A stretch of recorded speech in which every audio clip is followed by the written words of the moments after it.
नमस्कार. मी देवीदास पाटील, वरुड बुजुर्ग, तालुका भोकरदन, जिल्हा जालना. दिनांक 19 तारखेला आमच्या आईचं निधन झालं आणि निधनाच्या नंतर दिनांक 21 तारखेला जेव्हा आम्ही आईची रक्षा विसर्जन करण्यासाठी वैकुंठ भूमीमध्ये पोहोचलो, तर त्या ठिकाणी जो प्रकार घडला, हा प्रकार पाहून खरं म्हणजे आमच्या कुटुंबियांना, गणगोत्र, नातलग सर्वच मंडळींना एक धक्का बसला.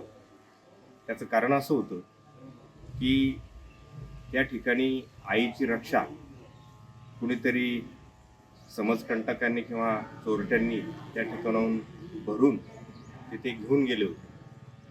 अलीकडच्या काळामध्ये आपण जेव्हा आपल्या घरातली प्रिय व्यक्ती जाते, विशेषतः माता भगिनींपैकी, तर त्यांच्या अंगावर श्रद्धेच्या पोटी काही थोडेफार दागिने आपण ठेवत असतो. आणि अलीकडच्या काळामध्ये हा फारच असा गंभीर प्रकार समाजामध्ये सर्वत्र घडताना दिसतोय. हे चोरटे हे दागिने मिळवण्यासाठी रात्रीचे या स्मशानाच्या ठिकाणी येऊन संपूर्ण रक्षा गोळा करून घेऊन जात आहे. या अशा अघोरी प्रकारामुळे खरं म्हणजे कुटुंबाच्या भावनेला तडा जातोय. कारण आपली प्रिय व्यक्ती त्यांच्या निधनानंतर आपण त्यांची रक्षा कुठेतरी पवित्र ठिकाणी घेऊन जात असतो आणि त्या ठिकाणी विधिवत संस्कार करून आपण त्याचं विसर्जन करतो. परंतु माणुसकीला काळीमा फसावा अशा प्रकारचा हा निंदनीय प्रकार या ठिकाणी काही लोकांकडून चालू आहे.